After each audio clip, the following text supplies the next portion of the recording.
Hey, everybody, and welcome to another episode of the Wish You Were a Beer Show. Thank you so much for stopping by. If you're not familiar with us, this is a live beer show that we do every Thursday night, 8 p.m. Eastern Time, right here on YouTube. It also streams live through Facebook and Twitter. So make sure you join us wherever you can find us. And if you are logged in through YouTube, you can comment along with us. So please make your comments down in the comment section and let us know what you're drinking. Let us know where you're hanging out and where you're watching from. Yeah.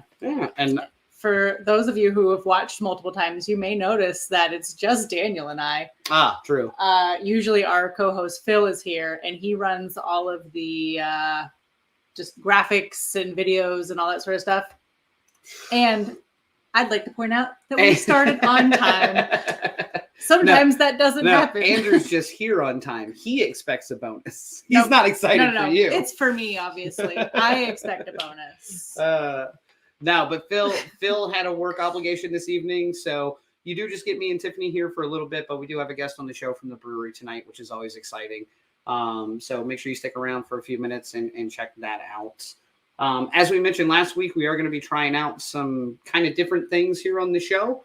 One of which that we wanted to do and start to introduce weekly is we'd like to do a beer news section. So something pulled from the headlines of beer in some capacity from all over the world or right here local to us. And we don't have a slide for it yet because we haven't got that far. I'm sure it won't be as good as our history and facts slide, but it will be a slide that will introduce this one day. But for now, Tiffany has our beer news. I do. So I actually heard about this one about a week and a half ago and was going to use it for last week's, but Daniel said no, he had a much better one. We're going to talk about Troy Aikman. So check out last week's episode if you want to hear about Troy Aikman. For today's show, I wanted to talk about powdered beer. So there's a German monastery that has created a powdered beer that essentially cuts down on emissions from having to ship it. It's like only 10% of the weight. And essentially all the person that, purchases it needs to do is add water. It's non-alcoholic, but it does have some carbonation and it does have like a nice foamy head on top of it as well. So I thought it was super interesting, not only from a perspective of just something crazy that's happened in the beer industry that has never happened before, but two is something that creates a much more, welcoming possibility for people to brew beer that wouldn't usually or don't have all the time to have the equipment or whatever it is. So whether you're a home brewer or someone who just is not really in the area, yes, cake mix for the 1950s housewife, but it's for beer. So yeah, just something super crazy that, I didn't see coming and I don't know who did, but if they did, good on them. Yeah. And I think it's really interesting because when I was reading the article about it as well, one of the things that they talked about was not only do they want to make beer like a little more approachable and something a little more easy to do at home or to kind of feel like you made yourself. But their big thing was like, let's disrupt the industry. Right. Like I'm going to make a powdered beer that ships for less. Mm-hmm. It's easier to produce. Now they just got to figure out how to make alcohol work in it when you mix it, which is on the docket for them. Yes, that is kind of their next steps. So definitely interested to see where this goes. As of right now, you probably can't get it unless you're near them. Yeah, it's mainly in the UK. They're doing I think it's mostly in Germany. Is it? I thought they had gone to the UK by now. They may have. Yeah. Germans are pretty picky with their beers, so they might not be super cool about the powdered beers. But yeah, so right now they're just doing like a alpha testing essentially, and eventually when they open it to the public, I assume America will get it. Yeah, I'm interested. I think I'd really be interested even in the non-alcoholic version, even on borderline alcoholic. I'd give it a swing, like just for the idea of mixing it to see what end result and how close it is to like getting a draft pour. Yeah. I was very interested to hear about how it was already carbonated and had a foamy head and everything, because I was like, that is already pretty incredible. That is super crazy. Yeah. So I'm looking forward to that. If you haven't read the story, we'll try to post it on our blog where we got the original information from as well. Our good friend Vero does a lot of that information for us, so she will post it on the blog because we'll figure it out. I don't know how to blog. Or if you are familiar with Google German powdered beer, this is true. Enjoying a Sam Summer. It's basically non-alcoholic. I mean, yeah. That's okay. All right. All right. Kevin. What's Hello. up, buddy? So, as I mentioned earlier, tonight we do have a guest on from the brewery from the beer that we're having. I'm excited about this beer because it's probably one of, not this beer specifically, but the brewery brewed probably one of my first heavy rotation IPAs that I drank when I first got into beer. So I think you were drinking it pretty heavily when we first got together. Yeah, I've always historically drank it, to some degree. But so I'm excited about this beer. Tonight we are doing a beer from Alewerks Brewing Company. They are out of Williamsburg or James City County. And we are having the Anywhere IPA from them. So I'm excited for this beer. As everyone knows who watches this show, I drink a fair amount of IPAs, so I'm always interested to try another one. But in the meantime, let's take a quick peek at what Alewerks looks like.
Karen, how are you? I'm doing well. How are you? Doing well. Thank you so much for joining us. Really appreciate you stopping by.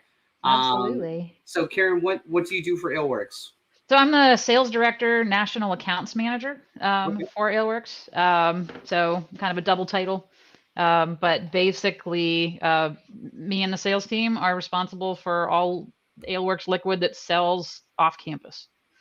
So you say national. For viewers out there, what does that mean as far as how many states you're selling to? So national accounts is really more about the companies that we're selling to or that are carrying our beer, and so we're distributed across Virginia and DC, and plans for additional states in the near future. But so our national accounts would be the chain grocery stores. Right. And chain on-premise places that are carrying our beer on tap, that are more than just individual buyers, where there's some corporate headquarters. Right. So it's a grocery store or potentially like a chain, like an Applebee's restaurant per se. Yep. Yeah. Very cool. Well, if DC was a state, then you'd be in multiple states. That's fair. That's fair. Sorry. So, Karen, how long have you been in the industry? Not just necessarily with Alewerks. How long have you been in the beer world? In the beer, specifically in the beer world, just Alewerks, and since 2017 in the craft alcohol industry. Longer than that, I came from craft distillery. Actually helped open the Copper Fox Distillery in Williamsburg. Been friends with those guys for years, since before they were brick and mortar up in Sperryville. Spent some time as a bar manager in Williamsburg, and and then worked in the world of nonprofits, and in a whole nother life, I was a dean of students at a girls' boarding school. God, you had covered the spread. Yes, last one I did not expect. Did not expect it. However, it explains why you went into the alcohol industry eventually.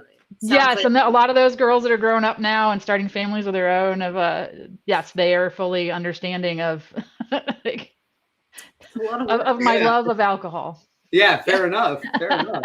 So what, coming from like the kind of craft distillery world, but always being around the spirits in some capacity, what drew you over to Alewerks? Was it a good opportunity? Did you know folks over there? Yes to both. So yeah, I've known the Alewerks team for a while, and I was actually already working in Williamsburg. And from the craft distillery side, we actually, Copper Fox was a malt house too, so we were making the malt. Like, they're an actual Northern Neck farmers bring us the grain, and we would malt it out, and then local craft breweries were buying it. And so, getting a chance to taste the the beer that, I helped actually malt the product for, connected me with some local breweries. Like I said, I already knew the Alewerks team and loved Tavern Brown Ale was one of my go-tos. And in spring 2017, I guess it was, Alewerks went from a one sales rep for the entire footprint to a team of 4. And at that point, they reached out to me and said, hey, would you be interested in coming over here to help us manage a team and kind of put some stuff in place to really help grow the brand statewide? And so it just seemed like a really good opportunity for a company that absolutely makes fantastic beer. So no, that's fantastic. But alas, here you are talking to our dumbasses. It's like, I don't know if that was in your business model. Absolutely. I said my job is on the national accounts. I do a lot of spreadsheeting and Nielsen data scans and putting slide decks together, pitching 6 to 12 months in advance. And then that is not where my heart is. Like I am much happier. You don't love spreadsheets. Like, there's some satisfaction to it, but I am much happier when I get to get out and actually just talk to people and tell the story and be with people who really enjoy a good quality beer. Yeah, absolutely. It's definitely a different experience. I joke historically too on our show. It's always fun because we get a litany of different people on the show. So we'll get some head brewers, we'll get some owners, we'll get some back house, front of house, doesn't matter. I'm like, just always send me somebody in the sales department. Someone who knows how to pitch their own beer and is good at talking. And I'm like, perfect. Yeah. Sometimes the artists on the other sides of things don't think about how to story it. Yeah, absolutely. This is very true. Very important. Yes, it really is. All right, so I'm excited to get into a little bit of trivia. Or historically, we do have a different name for it. Normally, Phil would be right on the button and push it as soon as I mention the word history and facts, but I still have to look it up. Oh, I found it.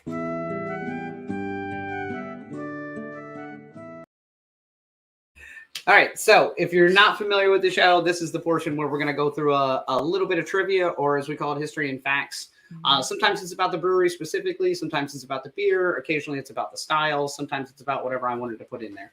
Okay. But tonight we are doing history and facts and trivia on Anywhere IPA from Alewerks Brewing Company out of Williamsburg. So again, if you're logged in through YouTube or Facebook, I believe as well, you can comment along with us. So make sure you give us your guesses as well, and we'll give them a few minutes for everybody to chime in before we answer. So question number 1, true or false? Opening in 2006, Alewerks is the oldest functioning microbrewery in the state of Virginia. Oldest functioning? I said it. Okay, that is not true. What? No. I mean, they are functioning. They are functioning, but they're not the oldest. I think there's like one other. There might be multiples, but. Okay. So you're going false. I am going false. Yes. Positive, you're going false. Yes. Okay. I'm waiting for Abby because she chimed in on this comment, but has yet to answer. And I think that means she's basically waiting for Vera, who's not chimed in. Gabriel, how are you, buddy? Gabriel's going true as well. Scott seems to think there's at least 2 others. Scott spends a fair amount of time in that market. Me to name them, and I will need to leave. But I seem to recall. So you're saying false? I am saying that this is false, correct. That Alewerks is one of, but not the oldest. Interesting. All right. Tell me all the good news, Karen. Is that true or false? It is false. We are the oldest functioning in Williamsburg, but we are in the elder statesman crew of craft or microbreweries in Virginia that have been around for a long time. But there are a handful of us that are still around. In 2006, when we opened, there were about 2 dozen maximum, and there are now, as of end of 2022, I think there's 344. I think that number changes every week. Yeah, true story. So it's a very different scene than it was 16 years ago. Yeah, it's crazy. We have, we joke in our area all the time because we spend a lot of time with St. George. Yeah, all of our local breweries. And we were joking with one of them recently about, he worked at Alewerks when you could only do tours and there was no tasting room. There was no tap room. You could purchase off-site beer to take home, but you could only get beer with a tour. Right. And I was like, that's like Busch Gardens archaic. Like that is. Yeah, until 2012. Tap rooms were not a thing in the state of Virginia. So you could tour, but you couldn't belly up to the bar and just enjoy it. I guess we're just so apathetic towards how easy that is, or like how like available that is now. Yeah. I don't think I was doing a whole lot of drinking. Well, I wasn't here in 2012. So well, that helps. Yeah, I did have 2 children by then, so obviously I was drinking. Strike 2. Strike 2. All right, let's get into the second question. All right. Alewerks has 2 locations, their main location and original location, and their LAB location. What does LAB stand for? Love all beer, learn about beer, limited and brave, or little auxiliary brewery? I know this one too. You know this one? Yeah. God. It's obviously Labrador Retriever. It's option E. Option E is always correct. It's their auxiliary one, so it's the little auxiliary. So you think it's D? Yes. Okay. And you feel comfortable with that? Yes. Okay. I'm just making sure. Little Ass Brewery would have worked as well. I apologize. I really let Scott down on that one.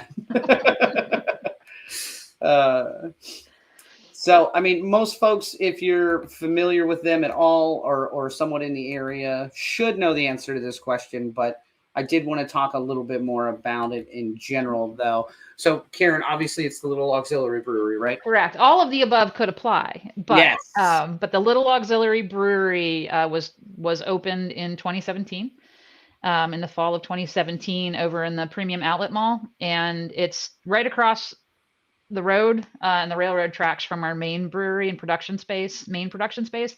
But we opened it as an opportunity to give different people an exposure to our brands, to our product. And we put a 3-barrel brew system in there, and it's our brewers' playground. It's their experimental space. It's a chance for them to do collabs when we still have to produce our flagships, and to really test beers out and make the things that they're super curious or excited about.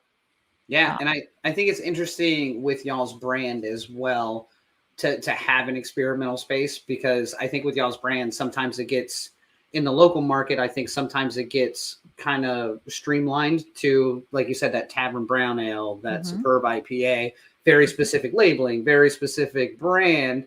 So I think it's fun to have those experimentals like that. I think both for the brewers and for the people who want to try your brand. Yep.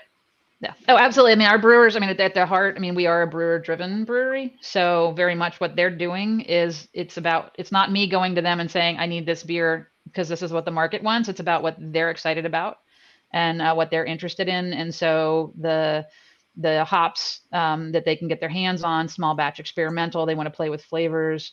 Something going on with yeast, different recipes, and it gives them a chance. So it doesn't go to main market, but they're releasing a beer pretty much every weekend at the breweries. And so some of that is driven out of the lab, and some of that comes out where they're doing super small batch and like I said, collaborations with other breweries or that sort of thing. So it's fun to see what they're up to. Yeah, and I think that's fun. Like once you get to a size where you are a little more known, it's fun for everybody to kind of get some of those one-offs and have that small brewery feel without being a small brewery. And there's stuff we can get feedback from our super local and regular customers about what they're thinking about. And so some of those beers end up getting much bigger and going into broad distribution. So it's a fun playground and testing ground for what's potentially coming down the pipe from Alewerks. So is that where Anywhere IPA originated then?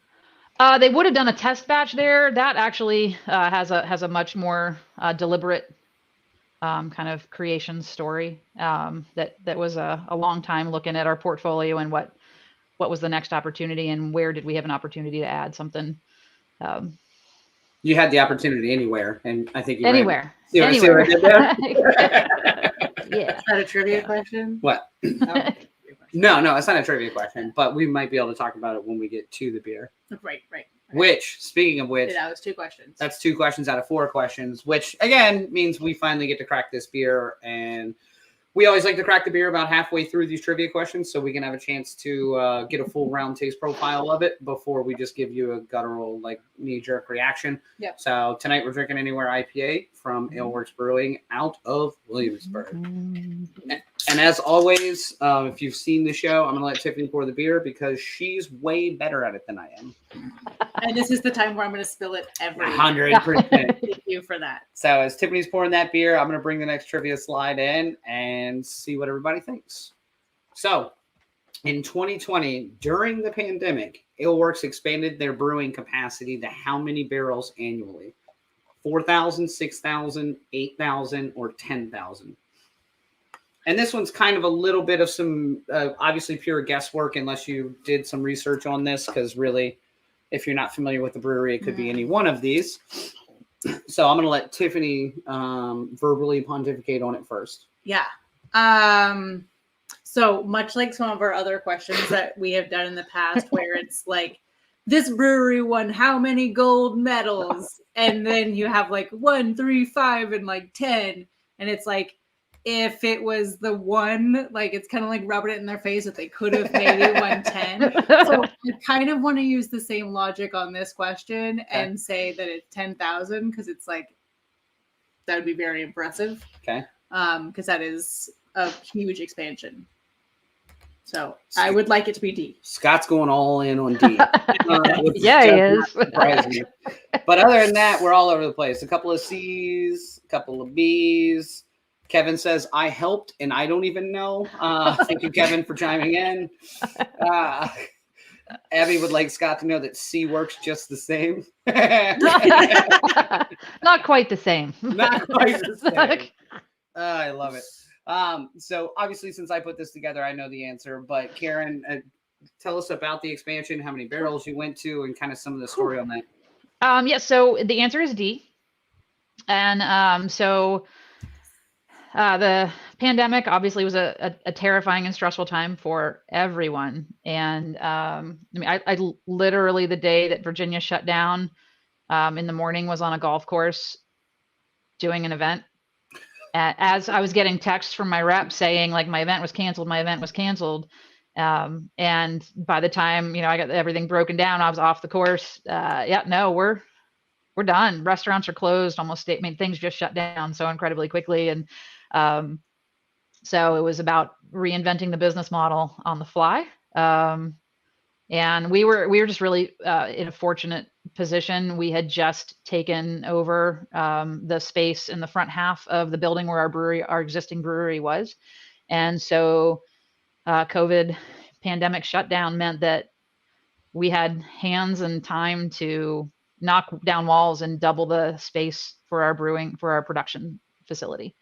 So huge tanks were coming in, and it was just an all hands on deck. The sales team, we went from selling to accounts to residential delivery.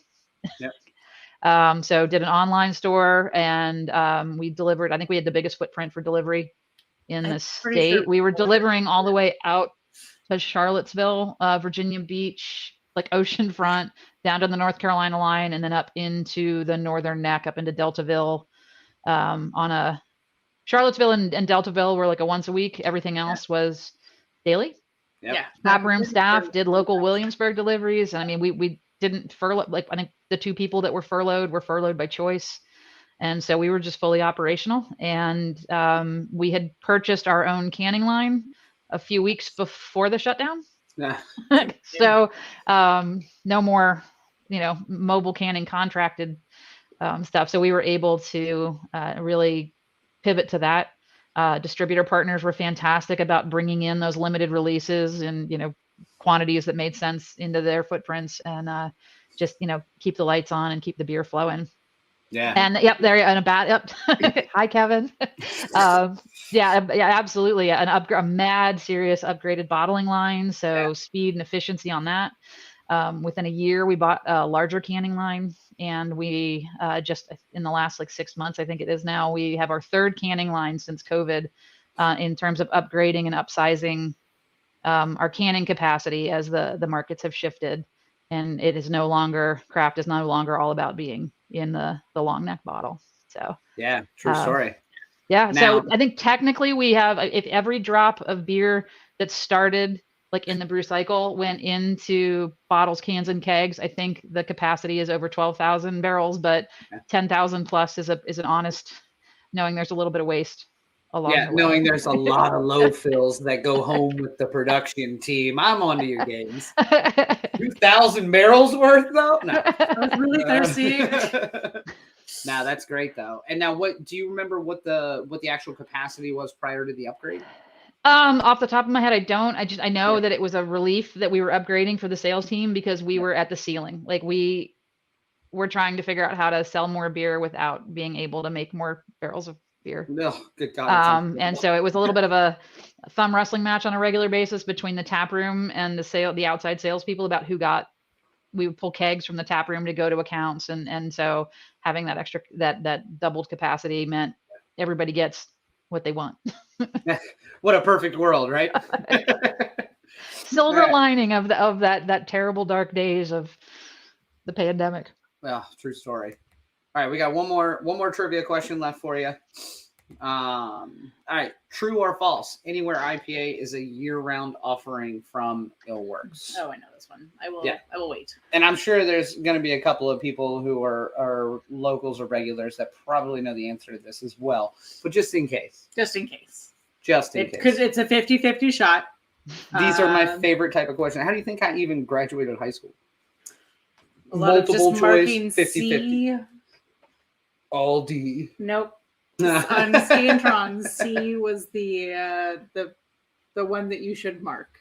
That was the Andrew misses beer Aw. delivery. I mean, it still exists, Andy. You just got to get it different places now. Yes. But yeah, there was plenty of times where, they pull up and it's, my regular beer tender. And they're like, Oh, ID. that was weird. Nope, never mind. Never mind. I know We know you. who Like, you how are. are you doing? And we're both, forever away from each other. Yep. Yeah. All right. So, Karen, obviously you know the answer to this because I'm sure you move a lot of this material. Very but true. Yeah, it is. It is true. Yeah. It is true. So now, how long has it? This is a fair statement, though. Andrew's going to say false. Otherwise, it would be any time. Right. I mean, the bars shut down. They don't sell alcohol in Virginia 24/7. It can't be anytime. Read a book, Andrew. How long has this been in your actual rotation? It has been in our rotation since the end of January, beginning of February of this year. So it's new. Yeah, it's something that it is. If you are outside of the peninsula part of our distribution area, though, it is not fully available to you yet. It's something that we are sort of deliberately moving out into market. And so you're going to find it locally in the Food Lions and the bottle shops of Peninsula Hampton Roads. You can find it at Busch Gardens. Where you can walk around the amusement park and drink it anywhere. Yeah, absolutely. So we're working on getting it more broadly distributed, but it is a increasingly competitive game to get it on store shelves. So any beer on store shelves. Yeah. So Anywhere IPA came about when we were looking at, again, so I said national accounts, we're talking about things a year or more in advance. And so we had to have a canning line that could support it and not bring in the contracted and hope the weather's good and everything goes well. So we have a canning line that can support statewide distribution of multiple canned brands. And we're looking, so it was like we didn't have a year round in cans a year and a half ago, and then we put Chesapeake Pale Ale into cans. We moved that from bottles to cans, started a partnership with the Alliance for the Chesapeake Bay, and just really started to see that 12-ounce can take off, and we were able to support that. Capacity was working, but we didn't have a year-round IPA. We didn't have a year-round 4-pack. It was sort of trying to figure out how to, what's the next thing in our portfolio that fits. And so Anywhere came out of that. We already have Superb IPA, which is a hazy, not a full New England, but it's a nice hazy, juicy. So we wanted something that would contrast and complement that, not directly compete with it.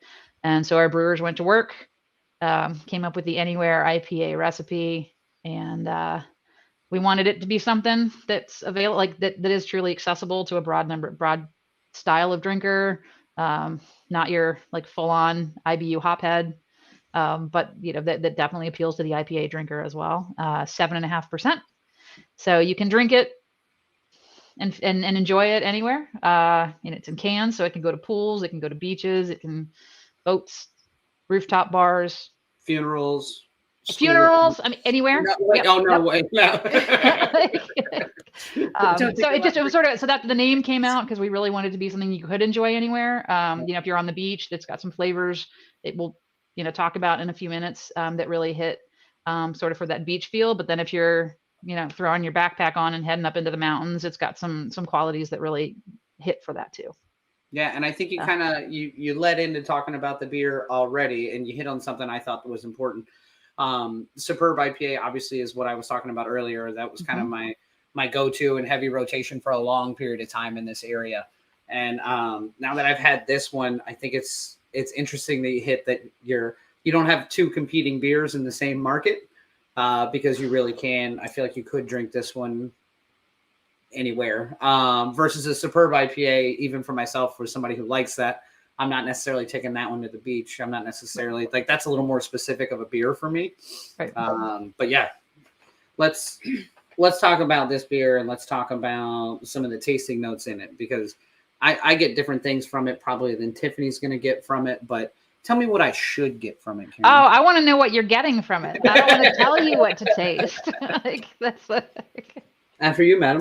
Oh, okay. You're the expert.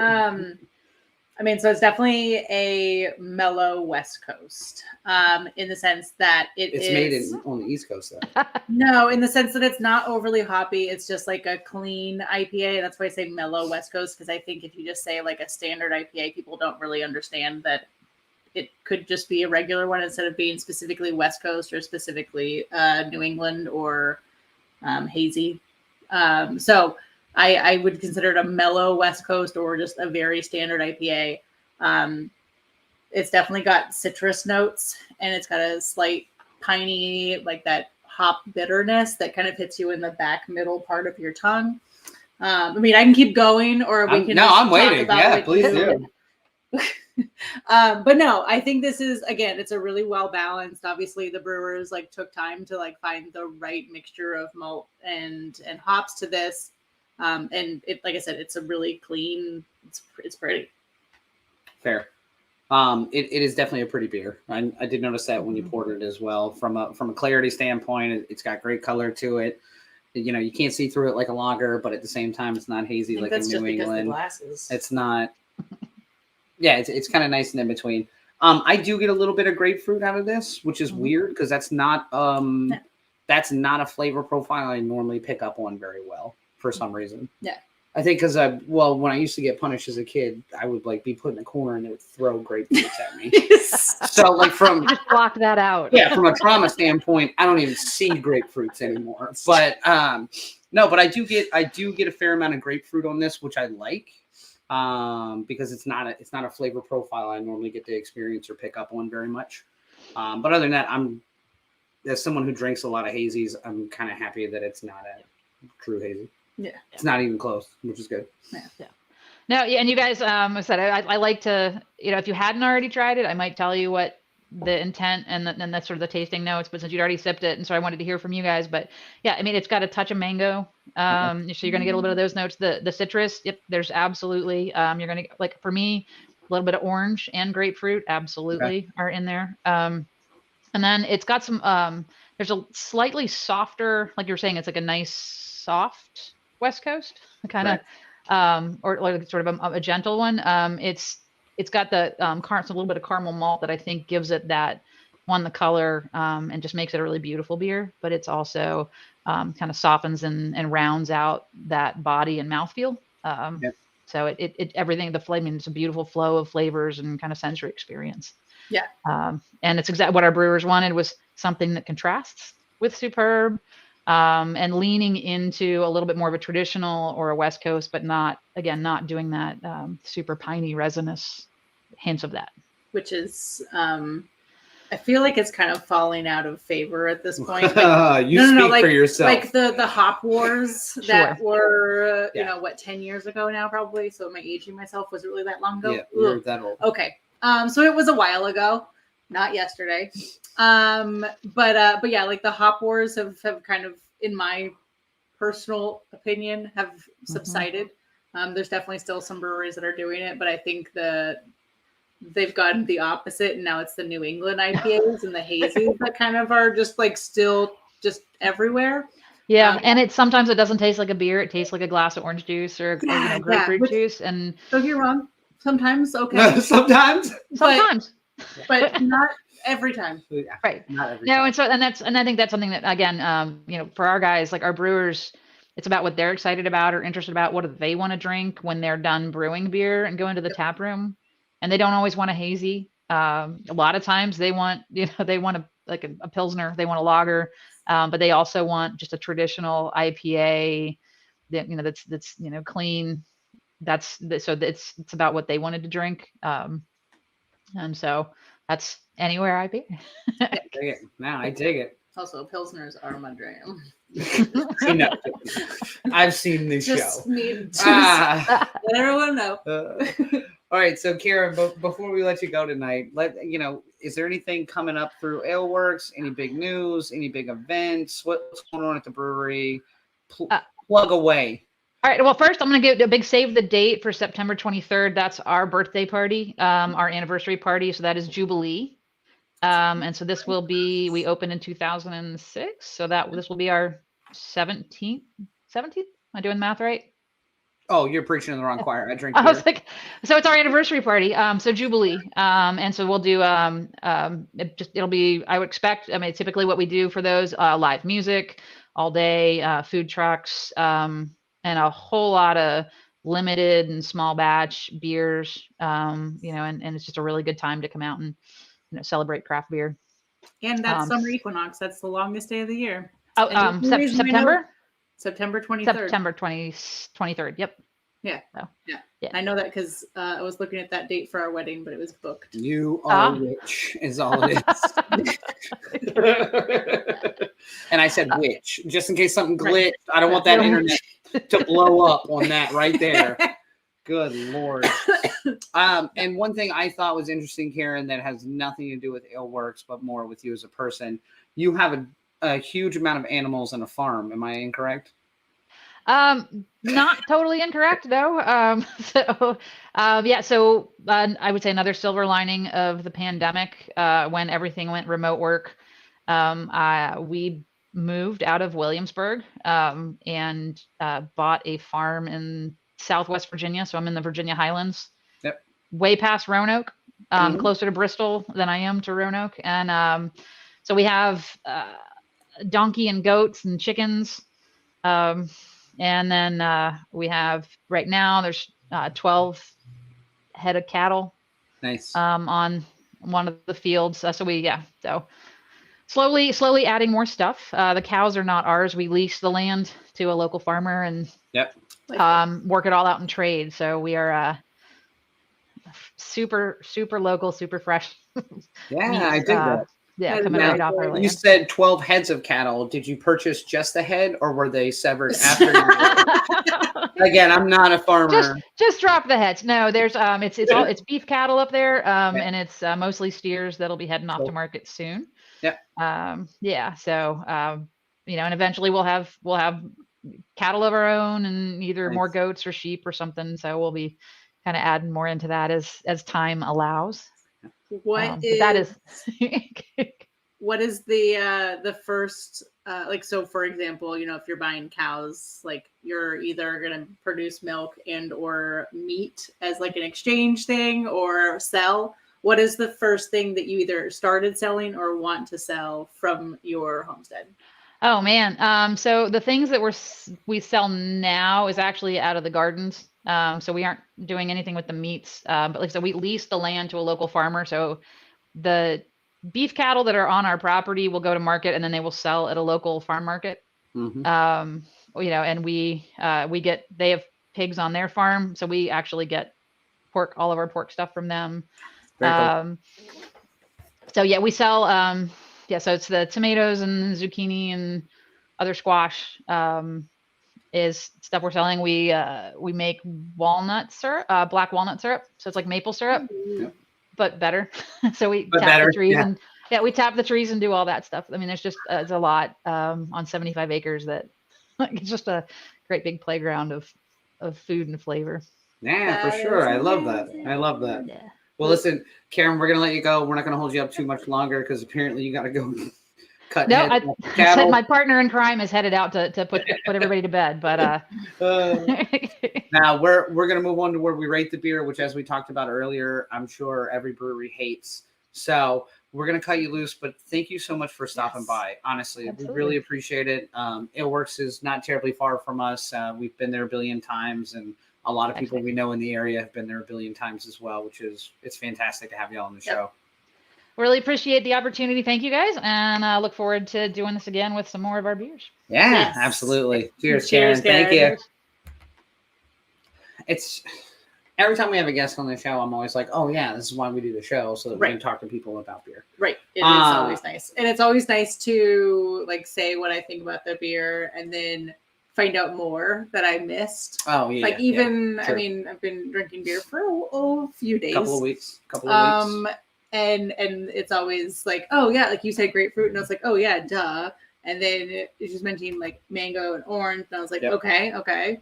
So it's always nice to actually hear from the individual who is from the horse's mouth, if you will. See, we can't say, that's a farm joke. No, you cannot say that. Okay, that is not appropriate. Okay, it was more about the farm. God, I'm not.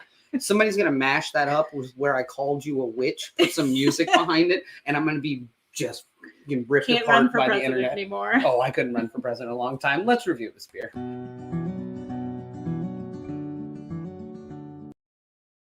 Yes. All right. There it goes. So if you're unfamiliar with the show, this is the portion where we're actually going to review the beer that we just had tonight. Tonight we are reviewing Anywhere IPA, which is from Alewerks Brewing Company out of Williamsburg. We do use Untapped to review the beer. So that's 1 bottle cap for being the worst thing we've ever tasted and 5 bottle caps for being the best thing we've ever tasted. I'll keep it modest tonight. I think I made a joke on that one last week or I don't recall. But if you go to the About section of the show, you can follow the show's Untapped as well as all of our individual Untaps. So come find out where we're drinking and what we're drinking at any given time because you can stalk us on Untapped. You can. I'm going to let Tiffany go first. Do you need to grab a towel? Because I just spilled a beer? Yeah. No, we'll get it. Okay. It's fine. We took the rug away, so now it's just everybody's fine.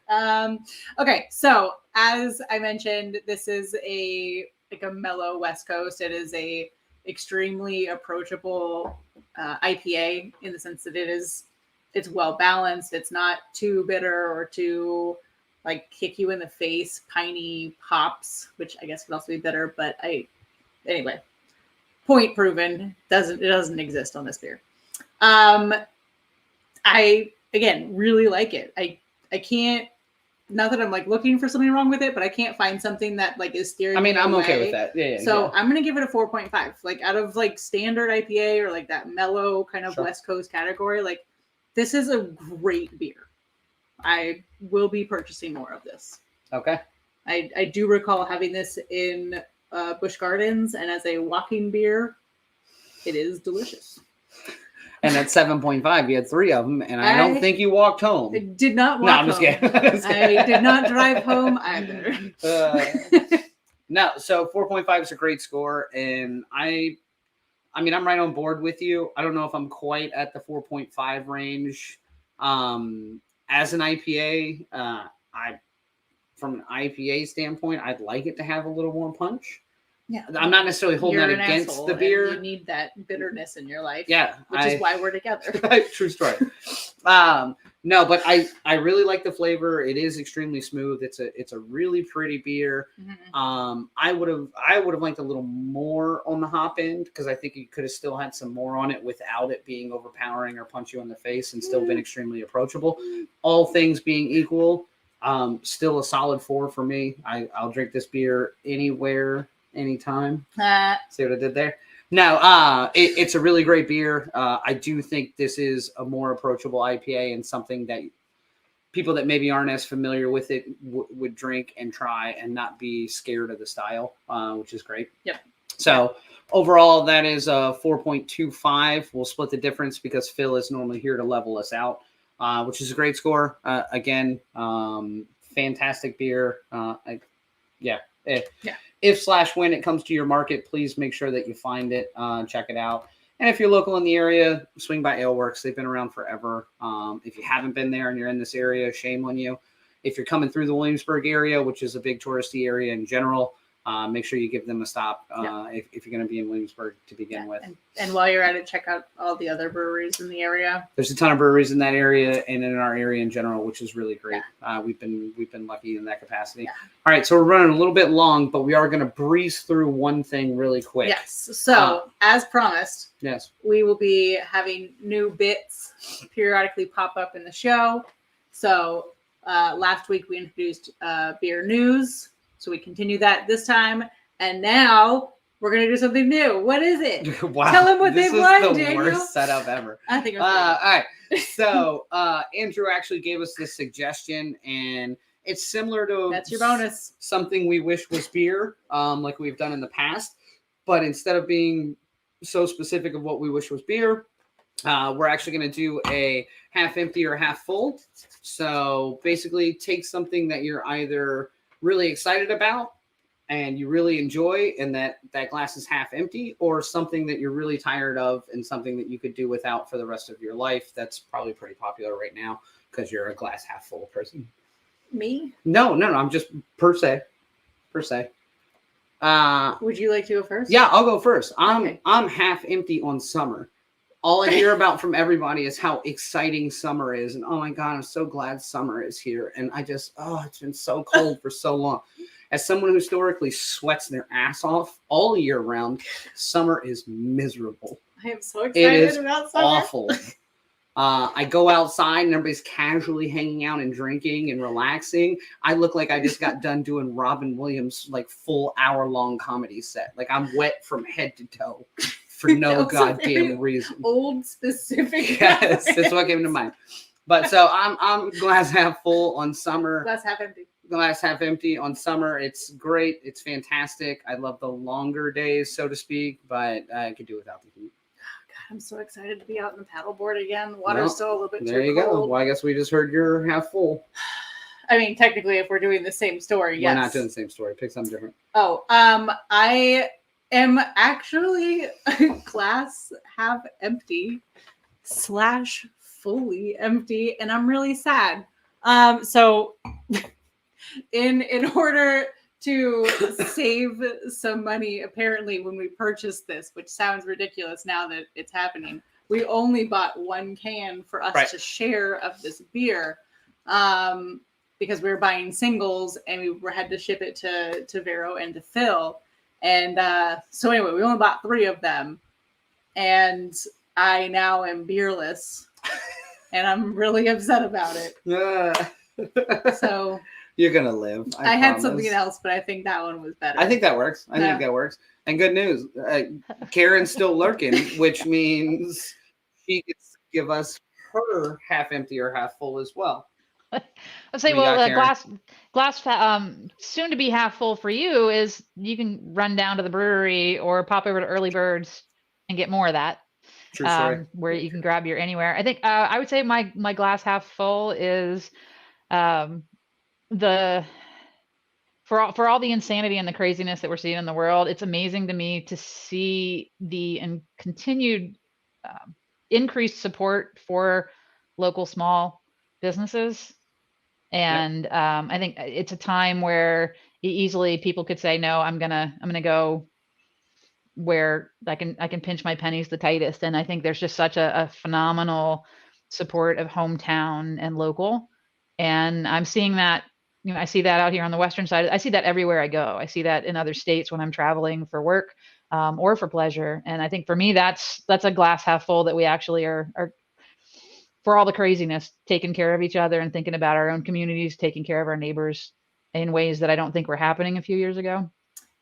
Yeah, valid. I think that's So Valid. I feel like it just seems like there's more connectedness. Yeah, I think we were disconnected for so long that now that we're able to be back around each other, we realize how important it is to take care of each other. Yeah. I hope. I've never seen farmers markets as busy. The tiny restaurants, like all of that stuff, is just a really nice. Yeah, I got. It's a glass half full on humanity. Yeah, that's exactly what that is. Yeah, no. As a person who absolutely loves farmers markets and have since I was a very small child growing up in California where they were everywhere, I'm a little upset that they're as popular as they are now because I have to like get there extra early, and I'm not necessarily a morning person. That's true. So, or you go to the one the next town over. That one's also busy. I was like, actually, yeah, because up there they all are busy. They're all busy. Like every little town down here has them, and they're fantastic. There's more people there every week, but it's not as crazy as some of the big ones in Hampton Roads. This is good. Yorktown one is always slammed. Yeah. All right, Karen, I won't drag you in anymore because we're going to wrap the show up as well. Perfect. But thank you so much again for joining us. I really appreciate it. Thank you, Daniel and Tiffany. I really appreciate it, and I look forward to seeing you guys again. Yeah, let absolutely. us know when Cheers. you end back up at Alewerks. I assume you don't go there often. I don't, but I'll let you know when I'm going to be in town. Let me know when you plan on going by there. I'll let the tap room know to keep an eye out for you. No, they'll probably swear at us. They've been kicked They're like, no. Just... Shut the doors. Not those guys again. We're here. Well, cheers again, Karen. Cheers, Have a good guys. night. Thank you. Bye. Fantastic. Awesome. All right. So, that being said, we're also going to do another show next week. We are. Yes. We do this every week. What? Yeah. Did we get this one too? No, I think Phil got that one maybe. I think this might have been Vero. Yeah, or maybe Vero. That's a possibility as well. Someone purchased this beer and we were going to feature it on the show. What beer is it, Tiffany? It's called Dai Dai. So it is a Japanese beer out of... It's technically out of Japan, but it's distributed through Connecticut. Just telling you. I already read the can. This is the first time I think I'm All right, looking I'll at take care of it. Next Yes. week, we are doing Dai Dai from Hitachi no Nest, which is a brewery out of Japan, but distributes locally Yes. through Connecticut. Okay. Says it. Wait, right here. I hadn't gotten that far yet. Imported by Be United International, Oxford, Connecticut. Brewed and canned by so-and-so brewery, Japan. Coochie. I do math. Coochie Brewery. So, that being said, next week we're having Dai Dai. Stop by, check us out. This beer is somewhat easy to find. So, if you can find it in a can or a bottle shop, which is your best bet, check it out, mainly on the East Coast. We do this show every Thursday night, 8 p.m. Eastern. It streams live. You can join us every Thursday night. You can always find our past episodes as well on our website, wishyouwerebeershow.com. We've also got a fantastic merch site over there. Yes. And when I say fantastic, like think about Amazon, but way less options. But and way same service. And everything you purchase is like at a great quality. Can I say Amazon online? Yeah. Am I going to get like nope. Julian Assange? Because technically you could be talking about the river. The rainforest. Yeah. Oh, or the river. If you don't find this beer, bring something unique. Bring either a foreign beer that you randomly find or just a beer that is local only to you, something like that, and let us know what you're drinking. Absolutely. And thank you as always for everybody stopping by. Thank you to Alewerks for being polite enough to have a representative stop by the show. Karen, you were great. And let's do this again next Thursday. Yeah, I'll be here. Whatever.